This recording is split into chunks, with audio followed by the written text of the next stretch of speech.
ماذا يفعل من أدرك الإمام راكعا في صلاة العيد؟ nini afanye yule ambaye atamdiriki imamu hali ya kuwa karukuu katika swala ya Eid? Wala zile takbirati zile kazikosa zote.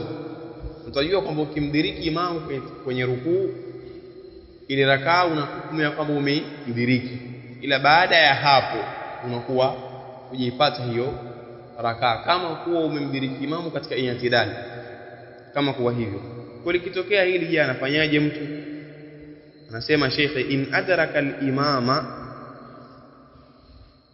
in adraka al-ma'mum al-imama ba'da ma shar'a fil qira'ati.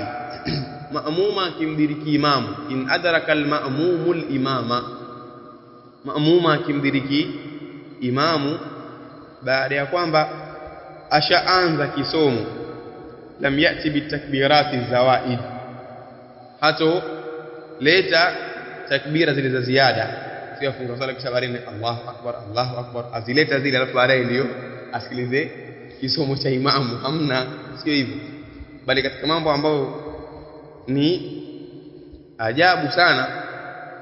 Na ndugu yangu mmoja alinitumia makta ambayo inaonyesha watu wanaswali Eid, ila sasa wale wanaoswali sijui ndio mara yao kwanza kuswali, hawajui kuswali, kwa sababu kwa kila takbira moja imamu wao wanaenda sehemu nyingine.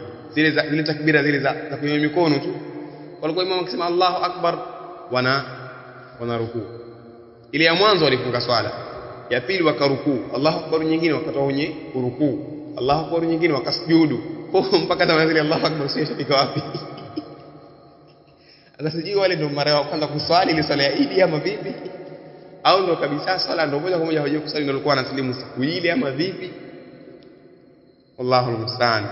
Au adrakahu raki'an, au akamdiriki imamu hali ya kuwa amerukuu, fa innahu yukabbiru takbiratal ihrami thumma yarka'u. Haki yake anatakiwa yeye alete ile takbira ya kuhirimia ambayo ni ile ya mwanzo ambayo ni nguzo ya swala, kisha arukuu. Wala yashtaghilu bi qada'i at-takbir, na wala hatakiwa jishughulishe yeye na nini, na kulipa zile takbira zilizompita zile. Ukisema kwanza naanza kuelezea takadha Allahu akbar hivyo, asijishughulishe na hilo.